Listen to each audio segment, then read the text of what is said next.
Hi everyone, my name is Dr. Harmony. I am a twin flame expert helping twin flames around the globe face fears, find freedom, and glow forward on fire. Welcome to my weekly glow show, and today's topic is twin flames. Are you ready to fly the coop? And that's a really good question because I've been running into a lot of people that have been feeling caged up, bottled up, stuck, trapped, feeling, kind of connected to their circumstances and wondering why they keep repeating the same cycles. So, I've went through a lot of personal shifts in the last week myself, even since the last video. As always, if I walk the walk, I talk the talk, I walk the walk. And so therefore I have been put in certain circumstances, I think, right along with the rest of you.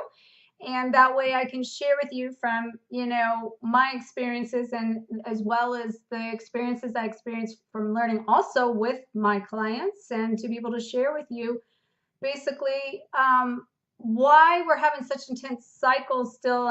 But there has been this shift, there has been a release in energy from the divine masculine, but we are at the end of the battle, and we're all exhausted, and we're all tired, and we're ready for a break, right?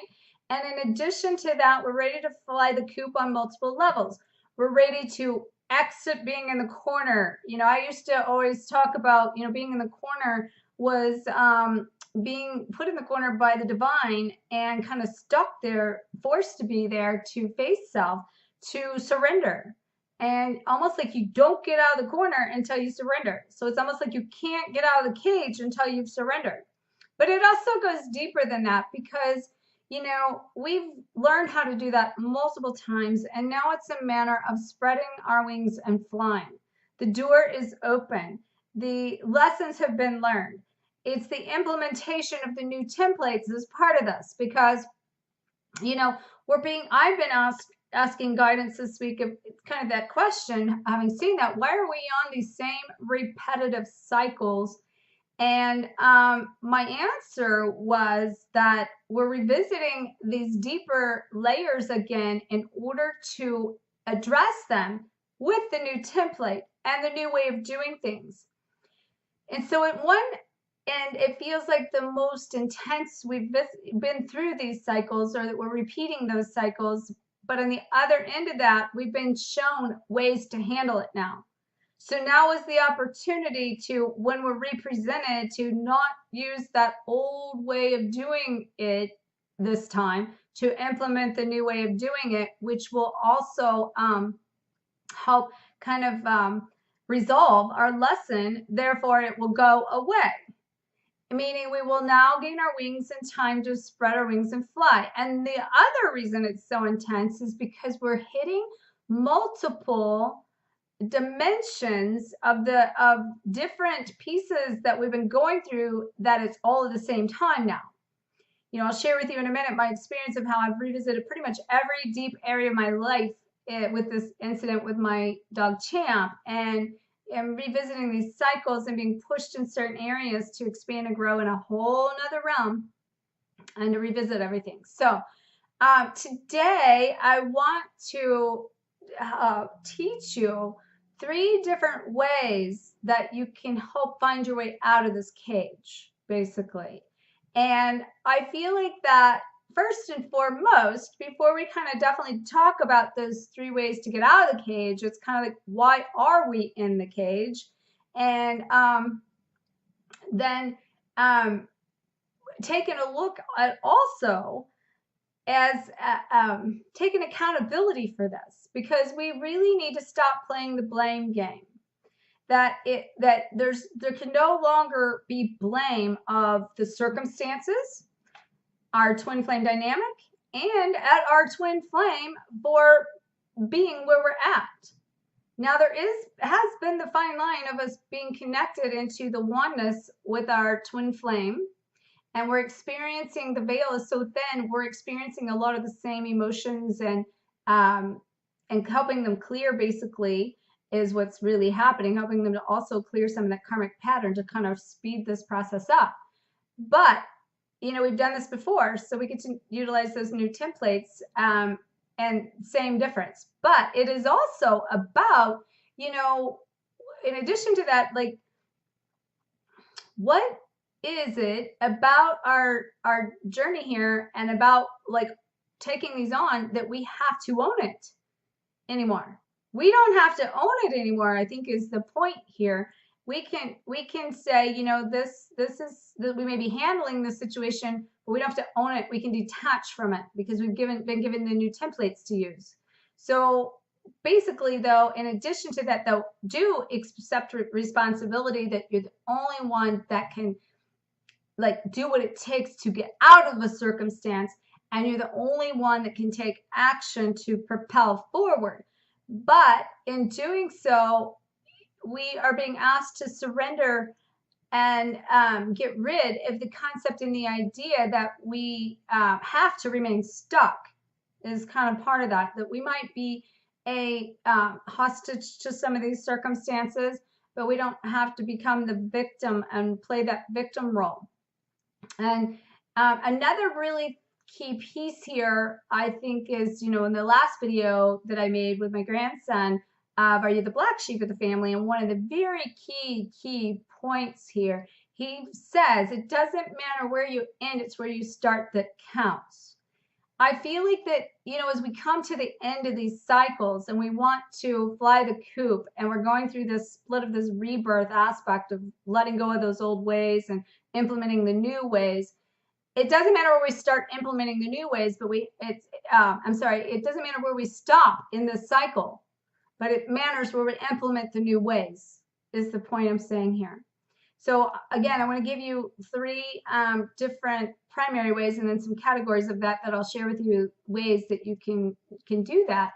But also when we look at that concept of it doesn't matter where you end, but where you start that counts, I also had a very good like topic kind of that came into this through a person that contacted me this week. Her name is KATHI Benson, and I'll share with you in a minute some of that information. But one of the things she kind of brought to my attention is, you know, through a card that she had sent me a deck of her cards that is Twin Flame Daily Meditation deck, and the card had to do with cage, and it really stated, and it really caught my attention, was, you know, really it doesn't, where's the fine line between you and your twin as well.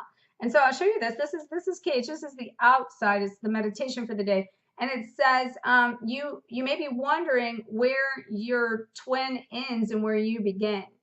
But for us to remember that we are perfect, and that we are complete, and we are whole, and we are a child of the divine. And so that is so powerful, because it is so true. Where does our twin end and where do we begin in this journey? And that's where I'm saying needing to stop the blame for them keeping us stuck in this cage, but us taking some accountability and responsibility and action that, you know, there might be this veil between us that is creating this merger of energy, that we're reduplicating things as a whole as we become into oneness. But we are still our own person. We are still here on this individual journey for personal mastery transformation, which is what a twin flame journey is. So it's time to again look at in the mirror ourselves, and again look at that as to what can we learn from these experiences. And I'll just share with you one thing with her deck, because I want to make sure it's a very beautiful deck. She did all the images herself, and there's a lot of just different really cool images here. And that basically I'm just gonna I'm just gonna draw one. I'm just gonna like randomly do one here and see what comes up as the meditation for this video today. Just feel drawn to do that. Okay, well, that one very well, actually, kind of 2 was coming up, but it felt like it was this one. So, okay, it says tunnel, and it says, and this is actually one of my, I even told her this, this is one of my favorite images she did. She did these pictures and images herself. So it's like, actually, honestly, this is kind of what I'm talking about here too. It's, you know, seeing the light at the end of the tunnel. That's where we're at here with what I'm saying. We are so close to the finish line. We can see the light at the end of the tunnel and we want to be done. We're exhausted. We want to hang it up and we're tired and we feel like we got to come up with an extra amount of energy to get to that finish line and come on through that tunnel and follow that light on in, and we're tired. And so this is perfect. So let's see what this says. It says, sometimes the only way is to go through and quit trying to find a shortcut around the fix. Fix your eyes on the light of the end of the tunnel. That's a really good idea, because that's what we're saying here. Keep your eye fixed on the light at the end of the tunnel. And we've been looking for shortcuts, but it's really about learning how to face our fears so we can keep going. And that if we're being robbed of the energy, it's like us giving our empowerment away, and to hang on to our empowerment. With that being said, again, we're on a fine line, because, you know, we are faced with things that do make us angry. I've experienced a lot of anger in this last week. I've experienced, you know, a lot of different pieces, like I said, that has made me revisit every year of my life. So let me just say this.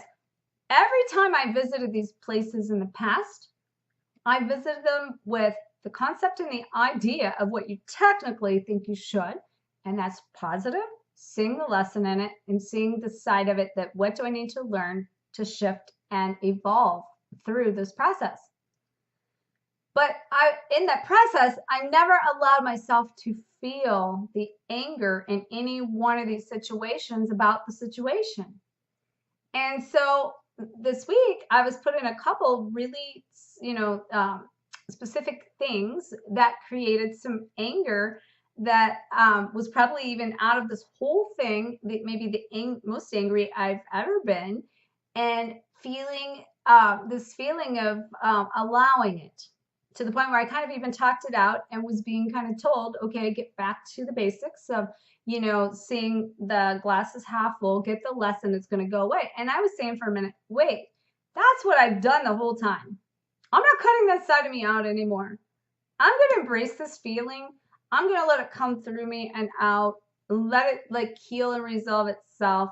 And I'm going to, with that, then like let it clear up faster, so to speak, because I've done this before. Now, I'm going to give you an example of that. Okay, this just came through. So when we get a fever, our body knows to heal itself. And if whatever, depending on the virus, bacteria, whatever we get, the body knows what temperature to get to in order to kill that virus or bacteria. But if we take Tylenol or ibuprofen and bring the temperature down, we fight this battle of going through that process longer. We prolong the illness. And we would prolong the fever because the body can't get through the cycle of what it needs to do in order to kill out that bacteria or virus. But if we let it run its course in its cycle, it will happen and come on through. Now, this is kind of the balance in this. So this is what I'm saying. I'll talk about that. It's actually one of the things that I was going to just share with you today is finding the balance. And we're kind of talking about balance here and allowing ourselves to have that moment of anger, not cut it out. But if we don't cut it out, then let it run its course and let it come on through us. And then we will shift on through it and it will actually clear what it is that we've stuffed all along in this instance. So like I've been a stuffer. And like anger, all of our anger gets stuffed in a file. And so every time we get triggered by anything that's angry, it's not just that circumstance, it's everything coming up that we didn't process before.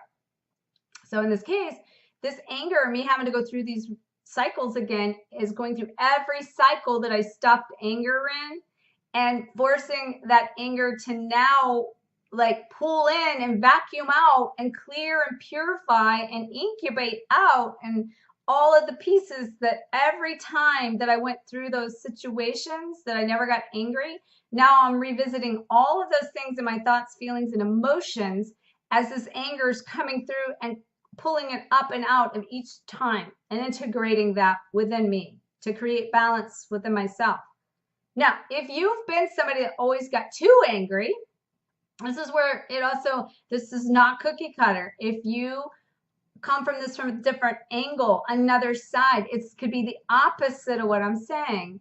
So if you've always been angry, by all means, you need to kind of swing to the other side of the pendulum and start to learn how to harmonize in a way of buffering some of that anger, not allowing as much anger to kind of filter through as deeply, but be able to create balance. So, and I'm jumping ahead here, but this is really what I'm talking about, one of our ways. So I'm going to kind of move into that because it's finding the harmonic balance is number one, of how we can fly the coop and how we can move past these things and how we can start. So really, when I say, where do you start, is what matters. It's not where you end. And the $1 million question is, where do we start, right? Because so many people get so overwhelmed by all these things coming in at one time, very heavy, very deep, very intense, and all over the place. And they get so overwhelmed and they can't see the clarity in anything. And it becomes, where do I start?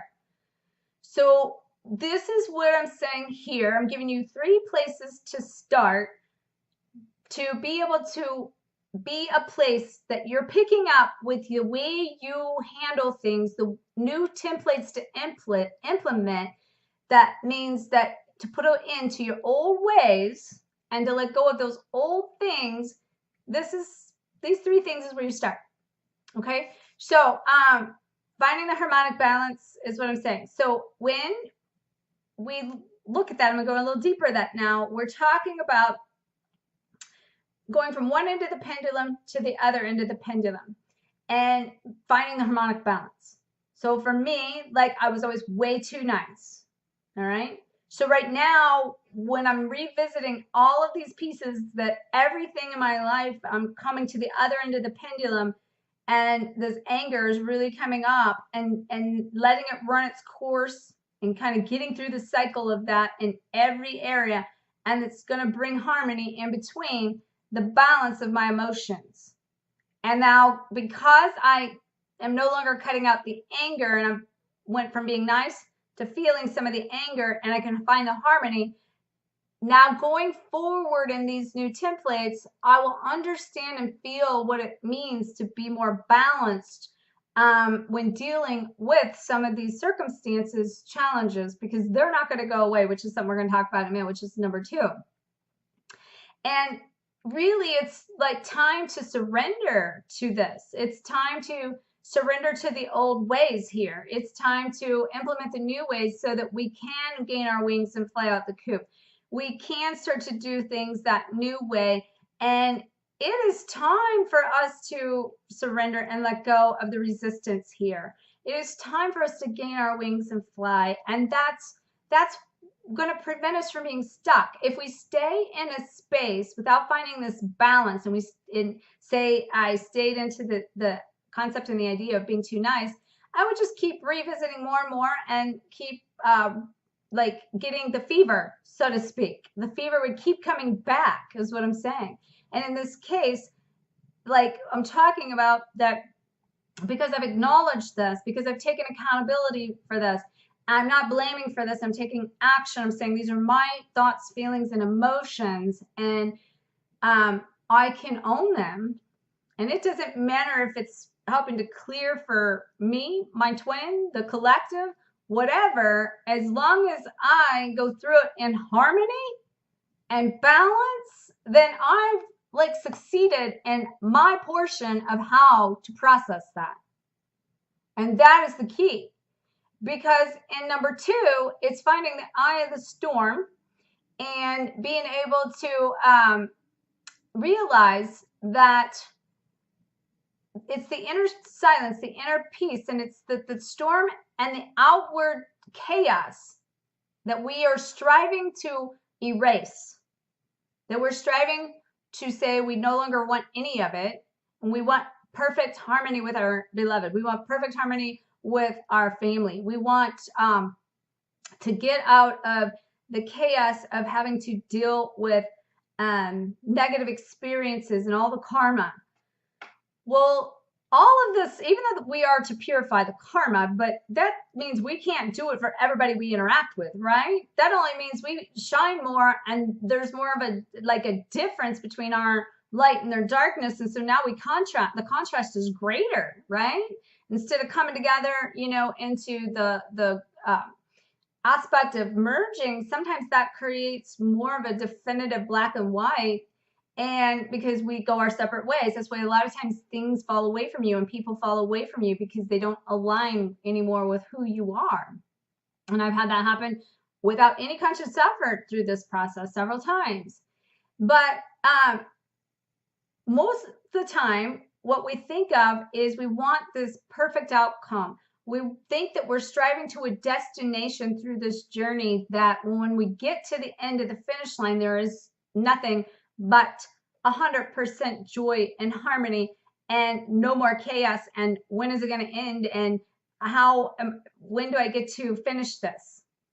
Well, know that the finish line is you learning how to respond rather than react, and to take a step back and find the inner peace in the middle of the chaos, and to say, you know what? I may not be able to change that person. I may not be able to change the situation with my father and our interactions, but I can change the way I respond to the situation. I can find inner peace in it. I don't have to own his part in it. That's even with our beloved. Exactly what I'm saying here. So even though we may have this clearing and this merging, there's a piece of everyone that we interact with, that there is a piece of the dual relationship here that they own. It's harmonic balance between our interactions with ourselves and our relationships. And a lot of times, and I found myself doing this too, take it on for other people. We tend to take this on and take this on. It's got the combination to do with being the fixer, and also a combination with kind of some of these being too nice, not expressing ourselves, letting it build up, and then next thing you know, we're in the same pattern again. But it's not taking it on anymore and separating yourself from the chaos of it and finding the stillness in yourself in that perfect harmonic balance I was talking about. And that is the inner eye. And then basically what I mean by that too, it's detaching yourself from the situation. And again, so many times being in the situation itself, so many people are saying, how much more? How much more can I deal with? Why am I so stuck? Why am I revisiting all this? And being able to detach from it is key here. And I call that getting the eye of the storm, but it really is detachment. And we got to stop waiting for the end here. We can't wait for the perfect resolution, because there isn't a perfect resolution. It's a harmonic resolution, meaning that it all exists, meaning that we're going to have always in us some anger and a space of compassion mixed together. So if we try to cut out the anger, like some of you may be trying to do that I had already done, you can't do it 100% because that's not in harmony. So in that, again, you can take a holiday from your twin flame vacation, and you can say, I might not be able to change what's going on outside of me, but I can change my perception. I can change my response and my reaction to it. And that's the only control I have over any of this. And I feel like that's also coming into acceptance with yourself. That is accepting yourself and acceptance of a lot of other people around. It's coming into tolerance of self, tolerance of others. And most importantly, also, it's also, again, practicing those patience and, not attaching to the outcome, and not attaching to the situation and letting go of these outcomes, and to realize that we can trust this process, because this is a big aspect which is going to move us into our number 3, which our third place that we can start is seeing ourselves on the other side of the obstacle. Now, when you see it, you will see it when you believe it. All right, and that's our perception. But we have to see ourselves on the other side. Now, I'm going to give you an example. I went to a James Arthur Ray seminar several years ago in San Diego, and we did a breaking the board exercise, and you use the palm of your hand and you go through the board. And if you're doing it correctly, it's the mental perception of seeing your hand and yourself, and that the board is not even an obstacle, but you go straight through it like a piece of toilet paper if you can see yourself on the other side. That's the power of the mind. It's literally a mind exercise. Now, I was very blessed and very excited that I busted through the board in the first try. A lot of people were hitting it and hitting it and hitting it. But if you do it correctly, and of course you want to be careful with your hand, you use the palm of your hand, you hit it correctly and you go straight through the board. And that's how we want to face our fears head on.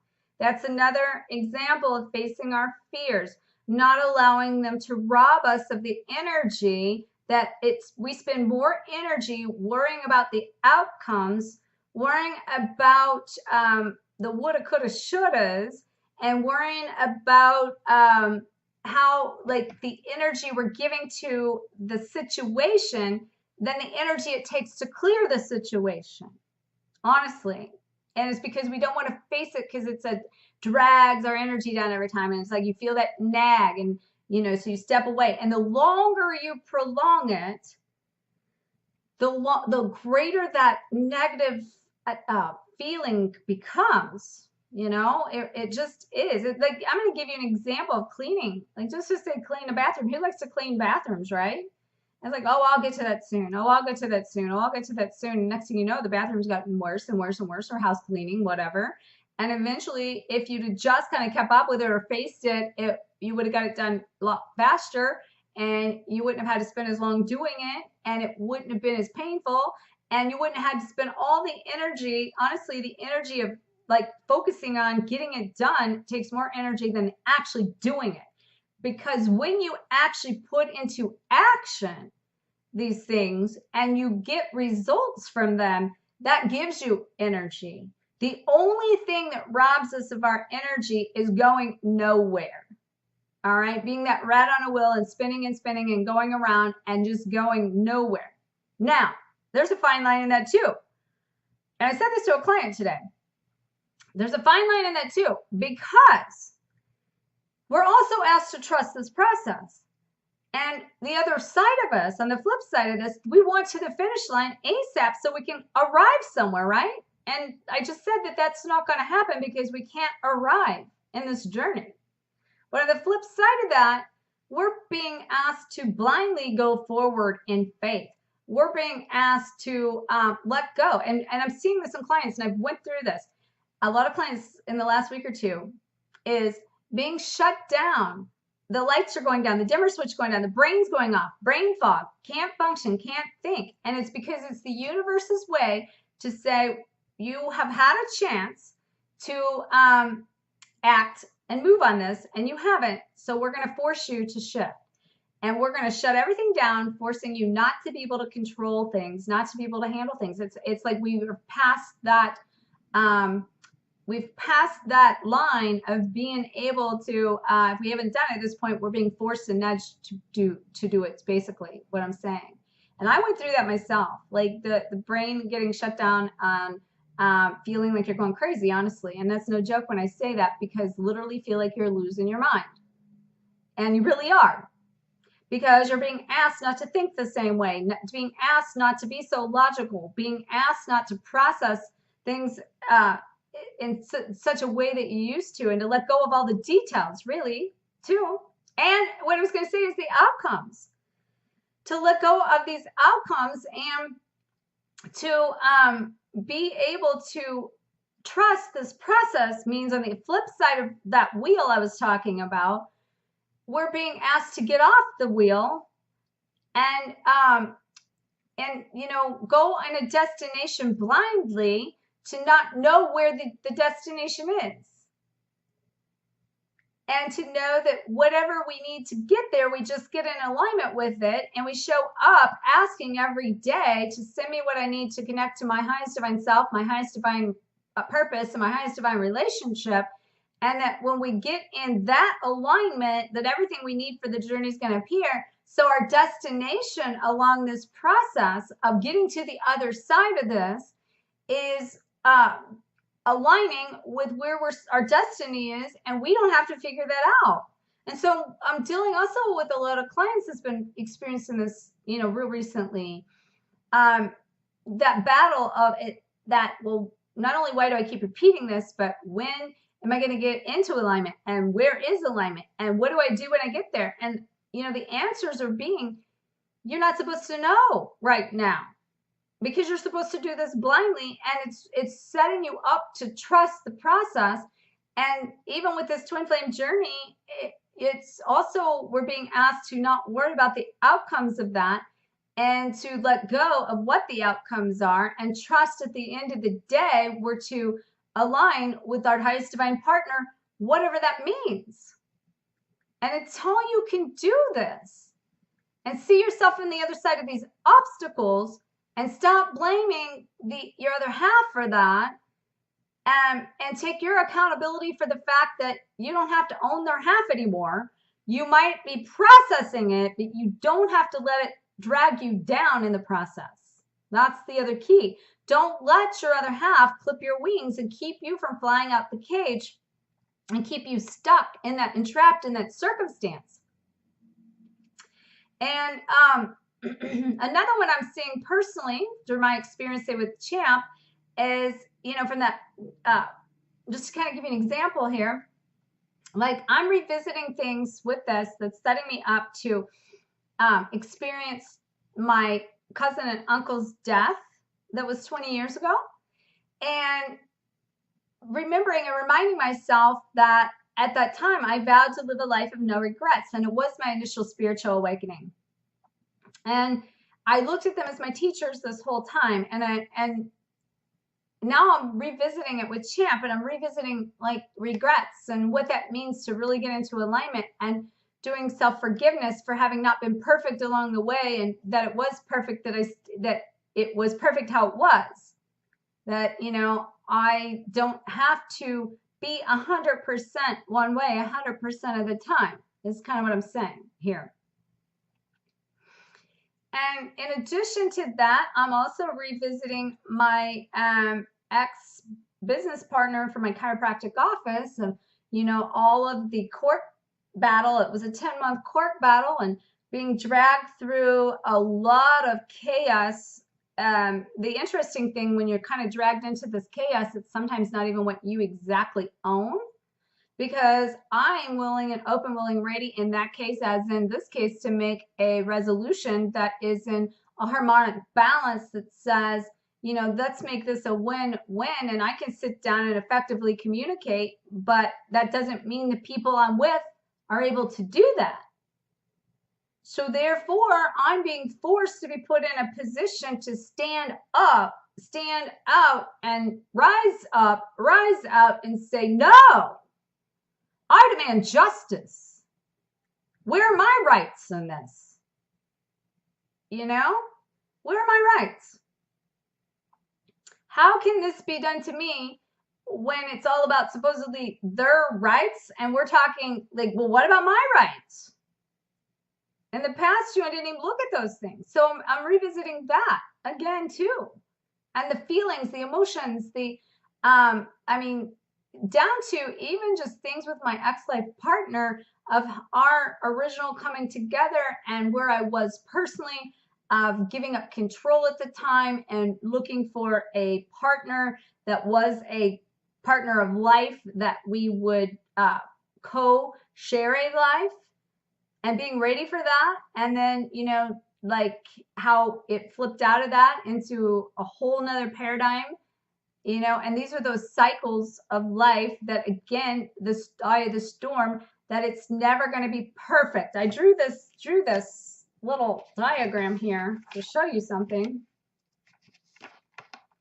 So, like, for instance, this might be 20 years ago. You know, I might have went through like a lot of the roller coaster emotionally may have really affected me and lasted a long time, up and down. But as we go up in our ascension, when we go through the cycles, you know, we don't stay there as long.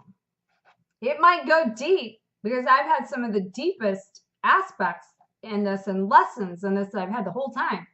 But I don't stay as in my off balance, my high or my low, my, you know, like when I say high, of course, in a good way, but the shift and the difference between the high and low and the clearing is so much faster. And so we're striving to not get rid of the highs and lows, but we're striving to make the intensity not last as long, and to not have the width span as like big of a shift between the high and low. Because now, as we become more aware in a higher conscious awareness, we get our lesson faster. We can see the outcome faster. We can see what we're supposed to learn faster, and we are able to shift our own energy faster, and we don't experience as much of the big dips, you know, and then staying in one area too long versus the other. Now, but because we're getting closer to the veil in this, it also means that it lasts short amount of time, but sometimes the intensity of it can be more intense because it's all compacting in this short amount of time. And that's also because of the time collapsing, and we're getting a lot of things crushed into these shorter time frames. And our past and our present have collapsed into now. And that's where we react and respond from. But start acting as if it's already meant, is where I was saying. So, for instance, with Champ, if we want to bring this stuff into form and get on the other side of our obstacle and be able to break our barrier,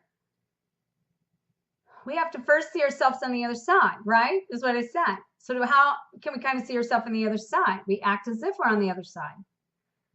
I have Champ's dog bed and bone and blanket right here, like it always is when he's normally laying right here with me in all of my sessions and in all of my recordings, right here.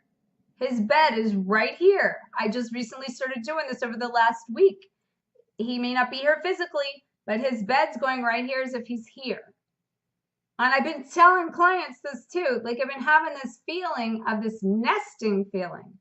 Kind of like when there's a birth coming and a baby coming and the baby's coming home and you're getting ready and you're, you know, cleaning the house and you're getting all the little things done ready. It's like I feel this nesting. And like, again, it's part of that acting out as if. But really, for us to do this, as far as doing these, seeing ourselves on the other side, I want to say one thing that, as a quote that I came up with, I found my greatest breakthrough on the other side of my greatest resistance. So because we see the obstacle in front of us, depending upon how big it is and how big of a fear it is and what it is we have to face in that to like go through it to get to the other side, you know, it could be a fear of loss. It could be fear of like losses in, you know, like losing something, or the abandonment of not having it to begin with. Get a couple examples, or the fact that we are having a fear of having to stand up for our rights, right? Stand up for justice, fear of speaking our truth, fear of what other people are going to think. There's fears go on and on. But when we face those, and the more we get into like getting our biggest breakthrough in all of this, the greater the resistance comes that tries to shut us down from flying out the coop and making us feel stuck. And when you hit that resistance of that feeling of I'm sick and tired of being sick and tired of being sick and tired, I'm done, I want to hang it up, I can't take any more, it's over, I throw up my hands. Of course. Okay, so think about that. You just surrendered, right? That's a surrendering process. And I'm saying we have to surrender to get through this. The people are fighting and resisting the surrendering. And I just said, what I just painted a picture of is surrender. And so, but there's a resistance to that because the resistance says letting go, practicing patience, trusting the process is the biggies. And you'll see it in manifest once you believe it and you can see yourself on the other side of it. You know, and in this process, we are shown tons of synchronicities, tons of things that are showing up over and over to confirm this journey for us so we can trust it.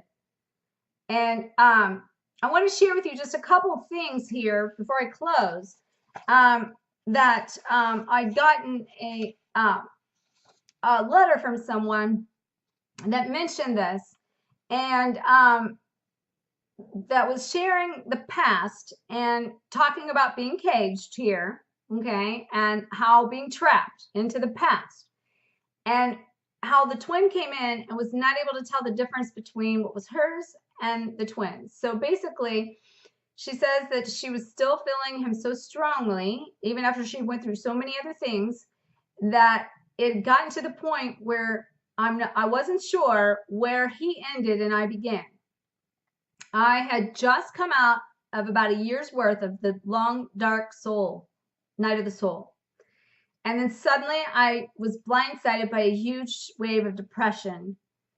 And then during that depression, she's mentioning how her eyes began to change colors. And after researching that, you know, she dismissed all the regular reasons, such as illness, head trauma, old age, change in diet, all of that. She discovered twin flames in this process, and that twins can cause changes in the physical characteristics, including eye color. And at that time, he had even gotten into a really bad mood. And after about a week or so, she was able to realize that it was him and not her that she was feeling. Okay. And I'm sharing you with this because we're saying, where does your twin end and where do you begin? And if we're moving past all of this and seeing ourselves on the other side, how can we do that as being connected with the twin? And, you know, being able to I always tell people acknowledging and identifying is 75% of the process. On the other side of that, 25% becomes down to taking accountability and action of our own stuff, basically. Our own process of us being accountable for our part in it. And what I'm telling you in this case is that you also, when it comes to the twin or any other circumstance, you don't have to own it for them. You can kind of vow that, like, okay, I might be feeling this, but and it is a real physical feeling, but I'm going to learn my lesson in repeating a cycle potentially. So it might be forcing you through one of your own cycles again, and just stop resisting it, letting it run its course, letting it do its thing. And a lot of times it's the lack of the resistance here that prevents us from, break the cycle and get us on the other side. And we get our greatest breakthrough. And then that not only cleared it for us, but it did clear it for them too. And we're seeing a lot of this with the veil being so thin between us and our twins right now. And so, anyway, so basically, one of the things I also want to say about that is that these physical symptoms or signs and us physically changing to become what the other one wants, I kind of studied that and was showing that in some predictions when I was writing Twin Flame Codebreaker a little over a year ago, around a year ago. And I was shown that when we get ready to harmonize with our twin and come into physical union, even though most of the time, twin flames do not have a physical attraction because it's removed, so that you take out you get down to the spirituality and the spiritual connection of your relationship and not the chemical attraction of the physical attraction. And so by like being put in that position, then you remove that and you get into like the clearing of the self and purifying your hearts and connecting on a level that the physical side does no longer matter. And then when it comes back in time to reunite and harmonize, physically, you each start becoming physically what the other one wants. Okay, and that if it's not 100% a physical level, it's also on the actions, feelings, and emotions, and what you do want in a partner, all the above. So I have seen that personally, even in myself. If I were to look at pictures, I've had people tell me, like, this process of these 3 years that I've been told, and it's not even just like a little bit of difference, not even just the fact that my hair used to be much blonder and straight. And this is wash and wear, dark, and I do have more darker hair. But I'm talking like structure of the face has changed. Total, like this, like totally shift in structure. And so I've seen that in myself, and I've seen it go more and more towards, you know, probably the more physical characteristics of the divine masculine taste. And I didn't do that intentionally. I can promise you that, because I wouldn't do that. But this is one of the things I'm seeing happening. So the 3 things, again, is going to be finding the harmonic balance in your pendulum and weighing out the scale to become in harmony with yourself and the way you handle things. Getting in the eye of the storm and realizing that you can't get rid of the chaos, because the chaos belongs to somebody else, and giving it back to them, and you only handle you. And to realize there is no destination in that the destination is the inner peace and stillness inside of you, no matter what's going on. And that's the only place you can stay and be. And then number 3 is seeing yourself on the other side. And that once you can see yourself on the other side, because you can see it, I'm sorry, at that point, believe it, you will see it, and you will be awarded the things that you have been shown. Now, again, we're at the finish line, and we're back to the light at the end of the tunnel with that. Like, we can see it all right here, and we keep getting signs and synchronicities that are just playing over and over, and it is really testing the patience, the trust, and the letting go. And especially with the synchronicities of not only numbers that just keep appearing, but the cycles of things coming through. And I wanted to share with you that because I have a history of a 4-year cycle through my twin flame dynamic that's came through of today being September the 15th, 4 years in a row, specific connections, and also the revisiting stuff, like I said. So like, I was diagnosed with uterine cancer 2 years ago today. And so, you know, things that keep the cycles are coming through of the reminders of everything leading up to that. And I'm not consciously trying to. It's like the signs are coming through showing me this stuff, which I feel like these synchronicities is our divine saying that, you know, we're showing you this. And I want to share with you what somebody said here in a second, is that the divine is showing us this so that we can trust the process. So I want to share with you, I ran across this week a email that was sent to me 2 years ago today, when my true twin flame had went with me for my uterine cancer diagnosis and took notes. And after that, he had took all the notes and put them in an email. And at the end of the email, he made a message for me. Now, this message for me right now is like a message from where I'm at with my beloved champ right now. So it's cycling back as like this message coming back through again 2 years later to remind me of this process. So this is what he said 2 years ago today at the end of after sharing with me. He says, this is just a blip on your radar. So slight hiccup, letting you know the council is not completely on board with what you decided to do. You needed to be reminded not to be in control and to let go. Surrender, and you will be shown the way. Remove the toxicity that's left in your house. Revisit these last blocks and then release them. Allow others to help you. Invite them in. Set boundaries. No expectations. If they choose not to respond, release the bondage and it will be destroyed anyway. And so it is. And then he said at the very bottom, you got this. You are one of the strongest women I know. So where I'm at with Champ right now, and court has been moved, and there's a lot of things that I said that's making me revisit. So court is now October 3rd. I feel like this is like a message again for where I was 2 years ago with the same thing, dealing with my ex-life partner at the time being diagnosed with uterine cancer and uterine representing your home, and the feeling of, the feelings I had 2 years ago of that, I was very angry about again, because I felt like he got off scot-free and was able to move forward. Now, that's not to say he did. He has to sleep at night. But to me, at the time, like it felt like I was cleaning up another mess of his, and I was being left to clean something up that he was part of creating. But ultimately, at the end of the day, it was me that had to forgive myself for putting myself through the hell to begin with. And all those emotions that got stored and the resentment and the hate that he taught me and I stored into my uterus, that's where cancer comes from. I had to learn to forgive me. I had to learn to, all this was pointed back to me 2 years ago.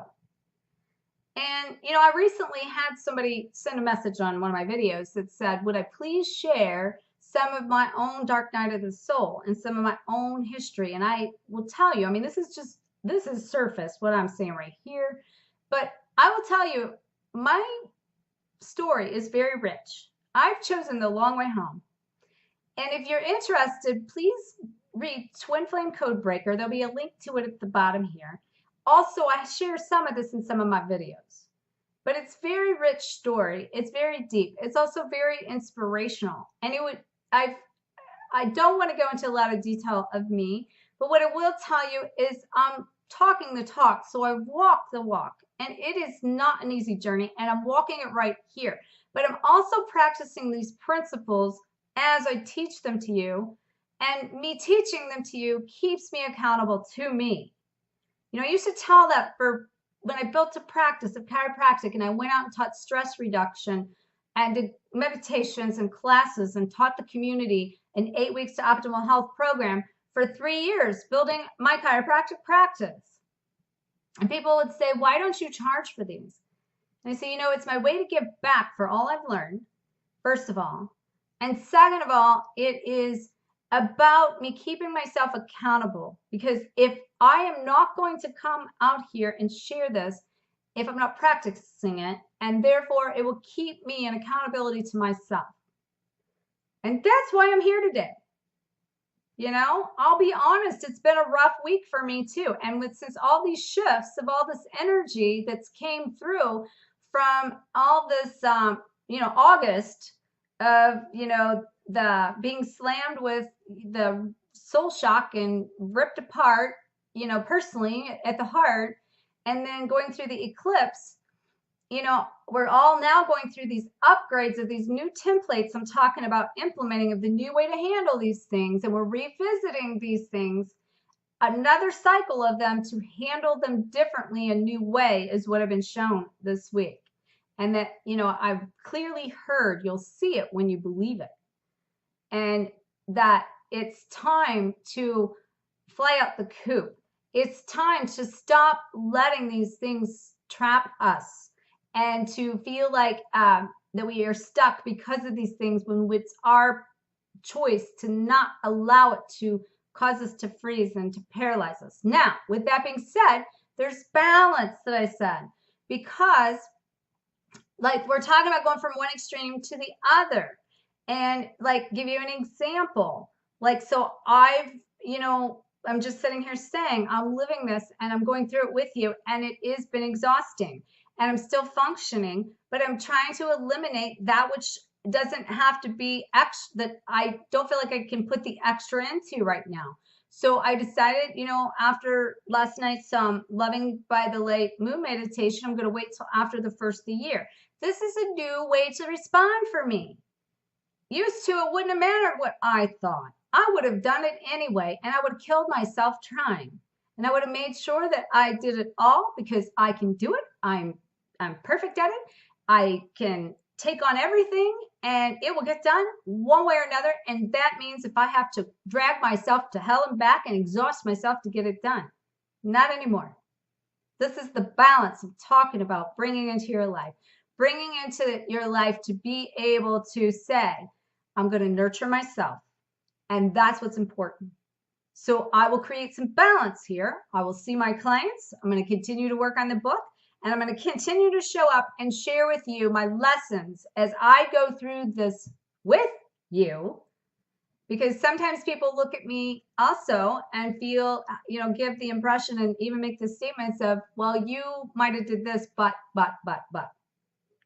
There are no buts. It's all equal the same. I still experience some of the same crap everybody does. And if sometimes maybe even more intensely because of the journey I chose to walk of every aspect of it so I can teach every aspect of it. But I don't claim that. I feel like that we're all like on this journey and it's about all of us coming in to harmony together collectively to say we support each other. And it really doesn't matter what the issues are. We're all experiencing them. And it's about how can we rise up together. Because as we do this collectively and we change these templates that we're setting this new paradigms going forward of a new way to handle things, our generations to come won't have to do that. And to give you an example, something that just reminded me of, I did a 60-mile breast cancer walk in San Francisco back in 2008. And there was a little girl sitting on a car and she was holding up a sign that said, "Thank you for walking. You're walking the walk, so I don't have to." And, it's so true.